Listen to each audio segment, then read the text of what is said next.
Ranking every AR in Warzone with 300 health. Welcome back, I'm Austin, and I'm going to start things off with the Krig, and I'm going to throw it straight into below average. It is very accurate, but there's other weapons on this list that are just as accurate, if not more, and have faster time to kills. So it's going to go in below average because there's just better options. The XM4 is straight into top meta. You're going to notice all the top end players are using this thing as a long range weapon because 1, it has really good mobility for an assault rifle, 2, the recoil is super manageable, and the time to kill is very competitive with the top end assault rifles at long range. Next up we got the FFAR, which I'm going to throw right into viable. It does have a really good TTK up close for an assault rifle, but the movement is a little bit slow, so it doesn't make it excellent for a sniper support option, and then the recoil isn't going to be good enough to compete with other assault rifles or LMGs at range. The FAR is going to go straight into top meta. If you hit chest shots with this weapon, it is going to kill faster than every single AR at long range, and then it has exclusively vertical recoil, making it super easy to control. So the FAR is one of these weapons that is back in the fold because of the 300 health. Now we got the QBZ, and I'm going to call it competitive, and I'm going to tell you why. A lot of you probably haven't even leveled up this weapon or used it ever. It has the best mobility among every single AR between Modern Warfare and Cold War, then it has very manageable recoil, and on top of that, it has a pretty good and competitive time to kill if you hit chest shots mainly, so that's why I can't call it meta, because if you hit stomach shots, the TTK does become very gross. Now if we go to the Grov, I'm going to call this thing viable. I almost want to throw it in competitive, and that's because its time to kill is very competitive, but the recoil is a bit much. It's similar to the AK-47s from Cold War, and the recoil goes slightly to the left where the AK goes slightly to the right. It's sort of like a mini AK clone. Then if we go to the EM2, I'm going to call this competitive, although if you can't use it effectively, it goes straight into garbage tier, because it does have some very hefty recoil and a slow fire rate, making it very unforgiving, but if you can hit your shots with this thing, it actually has one of the best time to kills for a long range AR. So if you're very skilled, EM2 is going to be competitive for you. If you're not, straight into garbage tier. C58 is going to go into competitive. The time to kill isn't quite as good as some of these other top end options, but it is very accurate and it has a little bit slower mobility, but the TTK is way better than most of the other accurate assault rifles. Groza, I'm going to call it below average. It's sort of the FFAR, but worse, and that's all I'm going to say about it. Cold War AK-47, straight into competitive because it's going to be more accurate than the EM2 and it's going to have a very competitive TTK. It's the Grov, but slightly better. Next up, we're going to be talking about the Vargo, but the image isn't down here, so I just have the Diamatti here. I'm having trouble putting it between competitive and viable. I'm going to throw it at the bottom of competitive right now. I'd say all these other weapons are better because it does require to get a couple of neck shots in order to make its time to kill competitive with the other assault rifles at long range, but that is very doable because the weapon is fairly accurate. Now if we go to Modern Warfare assault rifles, we got the FR556, and I'm just going to throw it below average because it can get a fairly good time to kill still with the 300 health, but it does require you to hit like your entire burst. But the reason it isn't great is because the burst fire, the 3 bullets are spread out really far from each other, making it super difficult to hit all of them.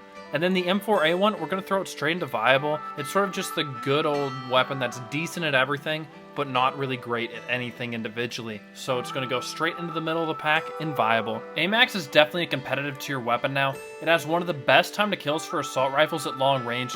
The recoil is a little bit worse than some of these other ones up here, but it's definitely easier to control than the EM2 and still has a slightly better TTK. The AMAX has really come back into the fold with the new health. Now if you go to the SCAR, I don't know whether to put this in niche or garbage. I'm just going to throw it in garbage mainly because the magazine is so small at 30 rounds, and then you have extra health, so you're not going to be able to use this in anything past solos, and then the time to kill does get hurt pretty severely with the extra 50 health, so I just wouldn't use this at all. Now the Ram 7, I'm going to put into viable. Now the time to kills and its accuracy isn't bad at all, but the damage per mag is super low at 1300, one of the worst among all the ARs, and it even has a 50 round mag. It just has a fast fire rate plus low damage per bullet, so it really evaporates your ammo quickly. The time to kills and accuracy will make it feel pretty nice, but the damage per mag really holds it back. The Modern Warfare AK-47, garbage. Like, don't ever try to use this. If you're going to use an AK-47, use the Cold War one. The Grau's definitely viable. It's one of those ARs that's super accurate with a lower end time to kill, but it's really easy to use. If it had a slightly better TTK, I'd move it up a notch, but it's definitely going to get outclassed by these weapons above it. Now the FAL is going to go straight into niche because it can be used really effectively up close if you have a good trigger finger and hit your shots. So it can have like an insane TTK, but it just isn't going to fit most players' playstyles, and it isn't going to work out if you're missing shots. Now the Kilo is going to go into below average. It's kind of like the Grau. but much worse because its TTK is absolutely horrendous once you get past 75 meters. Because if you remember, they nerfed it forever ago. Once you get past 75 meters, the TTK and damage fall off by a mile, and you're gonna have to like shoot someone with 20 plus bullets to get the kill. So don't use it. The AS Val is gonna be niche. It's only gonna be viable in solos because you're either gonna have a 10 round mag or a 30 round mag, and it's gonna have one of the faster end TTKs up close, but it's gonna have really bad mobility and not too good of accuracy.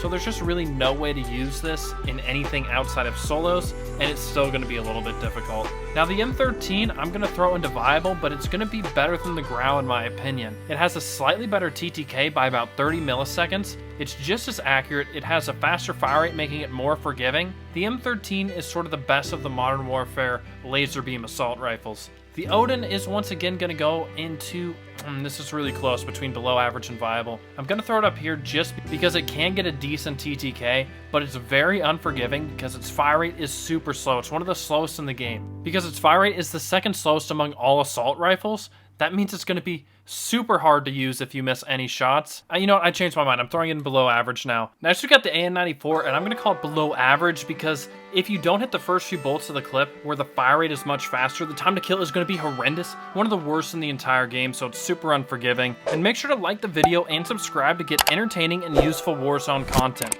Now we're going to move over to the Vanguard weapons. And the Etra Burst, I think this is probably the worst assault rifle in the entire game. Never, ever try this. Worst burst rifle, worst AR, worst everything. Don't use it. The Automaton is one of these weapons I don't want to put in top meta, but I think I have to because the time to kill isn't super fast. It's like over 1 second at long range, but it's super accurate. It's sort of in the same ballpark as the Krig, but it kills a little bit faster than that, or the M13, but the damage per mag is a little bit better. For some reason, it is the highest KD assault rifle in the entire game of Warzone, and it is picked at an extremely high rate, meaning that good and bad players alike are using it, and they're getting over a 1.3 average KD. Pretty insane. And even though I personally would not use this over the FAR or the XM4, or even a lot of these competitive ARs, for some reason, people just fry with this thing, and I have to throw it into the meta category. Now the AS-44 is another one of these ARs that I really like, but I don't like at the same time. I'm going to throw it in competitive, because if you make it really accurate, the time to kill is going to suffer. If you make it really mobile, the TTK is going to suffer. But you can get an insane time to kill on this weapon. It's just you're going to have to deal with either slow mobility or bad accuracy. The AS-44 is one of these weapons, if you can master it, you're just going to fry through a lobby with it. Next up, we got the Cooper Carbine, which was hit really badly at long range with the new health, but as a sniper support, it is still easily a top meta option. Inside of 23 meters, this is one of the fastest killing assault rifles, and it's super accurate, and it has pretty good mobility. So this thing just fries if you pair it with a Swiss or a Car 98, but if you use it at long range, the TTK is going to be worse than the Automaton even though it's a beam. It has really bad TTK, as well as terrible damage for mag, which is going to make it really hard to use in quads, and even trios is a little bit challenging, but as a sniper support, I still highly recommend this weapon. Now the bar, this is going to be the exact opposite of the Automaton, where I don't like it and it definitely deserves to go on the garbage tier. If you put the magazine on to give it the good time to kill, which is still going to be slower than the Cooper and the Automaton, which already aren't fast, it has one of the slowest TTKs in the game, even with the 40 round mag. And then on top of that, that makes the 400 fire rate go to 380. If you're using this weapon, I don't get it. The average KD of this weapon is 0.66, and a couple percent of the player base are picking this in their loadouts.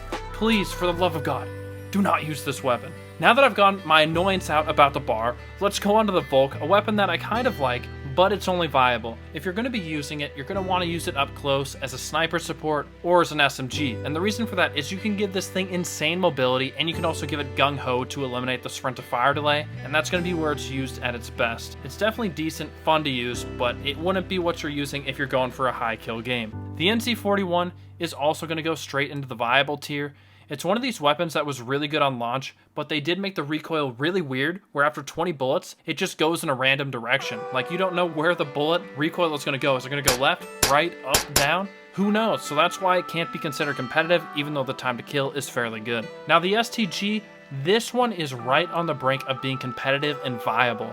I'm not sure exactly where I want to put it. Probably top of viable or bottom of competitive. and you're going to want to use it as a long range option with the 45 round mag, which yes, that does increase the recoil, but it makes the time to kill very competitive. It's going to be faster than guns like the M13 or the Grau or the Automaton or the Cooper, so it's going to have a very competitive TTK when you throw on the 45 round mag, as well as good bullet velocity, but you're not going to be wanting to use this thing as a sniper support. And finally, I'm going to be using this 1911 as the KGM40, which for some reason I can't find on the list. And I would throw the KGM40 inside a Viable. It's sort of like the Automaton, but worse because it's a beam like it, but the time to kill is about 100 milliseconds slower, so therefore it's still really easy to use, but the time to kill isn't good enough to be considered competitive or meta. And I hope you guys all enjoyed this video, and if you want to see the top 10 weapons with 300 health and their best class setups, I'll have a video linked right here. Peace.